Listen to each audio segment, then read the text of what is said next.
For Black History Month in 2021, we created a 21-day challenge. First of all, I must start off by giving credit to Eddie Moore, who is the creator of the 21-day Racial Equity Challenge. So please do research him and understand the origins. And then secondly, credit to Paul McFarlane, who is a partner at Capsticks law firm, who highlighted this challenge to me. So basically, the challenge was for the 21 working days of October, you were invited to watch, read, or listen to a piece of media. Typically, that piece of media was between 5 and 15 minutes long, and we covered a whole raft of different topics, such as workplace challenges around race and ethnicity, allyship, inspirational figures, how to be an anti-racist, the ethnicity pay gap, and even historical events such as the 1919 riots. Many of these activities we had further signposting for, so at the end of the activity we would give you links to information you could go on to read some more about, or links to different books and things like that around that particular topic.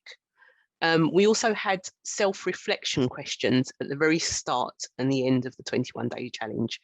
So it wasn't questions that we expected to see the answers to, it was just the individuals thinking about their particular mindset, their particular interactions and all the rest of it as they stand today, and what perhaps they might change after the 21 days. And then throughout, there was also questionnaires based on the particular topics of that day sometimes. We were really fortunate that we got all of our senior executive team involved in the production of our challenge. And the way we did that was we got them to introduce a piece of media for that particular day. So they had a reading list of all of the different media that we intended to use, and they each chose a particular piece of media. And then they recorded a piece to camera as to why that media piece resonated with them. So as an example, our head of legal, she spoke about Michelle Obama's book, Becoming, and she spoke about why Michelle Obama was an icon of hers and certain things that she was interested in with regards to Michelle Obama. We also pushed the boundaries wherever we could in just little subtle ways. So for example, lots of our music background choices were either songs of African origin or reggae beats, not typically what's seen in a corporate world, corporate style. So it was just trying to make things just a little bit different. And then in terms of how we went about the challenge, we hosted it on our internal learning platform, which allowed us to seamlessly store the resources and the questions. And it allowed us to gain an insight into how many employees completed the challenge. And then there was also an area where employees could comment and post remarks. And then the way the challenge actually worked was each day, the system would push out an email to those that had signed up to the challenge, saying, today we invite you to partake in today's activities, the links to whatever it was, and they would be able to go through all of what they was expected to do.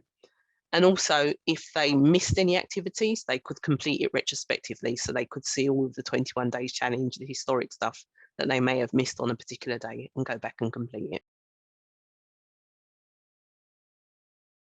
If you haven't got a learning and development platform, would be to collect the names of those people who want to participate. And then each day, whoever you're going to get to coordinate this challenge, they could simply send them an email with the links to the particular resources that you want them to watch, read, or listen to. So it might be podcasts, it might be things hosted on YouTube platforms, etc. So we used a lot of BBC podcasts and YouTubes in our resources. They may also want to include in the emails access to other resources like we did, and also perhaps links to surveys that they might have built. So they might use something like Microsoft Forms to build a survey, and then they could still have that interaction of people reflecting and doing things like that via those particular surveys. If it was just in email format alone is how you're promoting the challenge and pushing it out, I guess the way in which to get the senior executive to show their support and buy-in might be to get your senior executive to write a reflective piece on each particular media that they want to represent. And then that could be included in the daily email. So it will just be a way of, I guess, not using an IT system, but you could still do it via email, capturing all of the different strands that we did with regards to our challenge. The impact of our activity, well, I think we received overwhelmingly positive feedback from those that partook. Some of the comments that really struck me were statements around people, employees saying they'd never considered that particular viewpoint, or they didn't realise that certain things were happening in the workplace and broader society.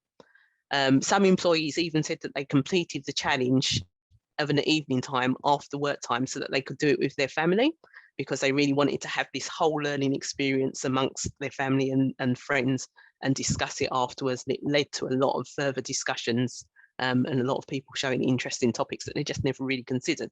So yeah, it was really great feedback. I think the only problem we've done now is we've created a very high bar for us to reach in 2022. So I really do welcome any comments, feedback, or inspiration on anything else that we can do to really push the bar again for this year. And anyone else that has anything to say, please feel free to contact me on LinkedIn.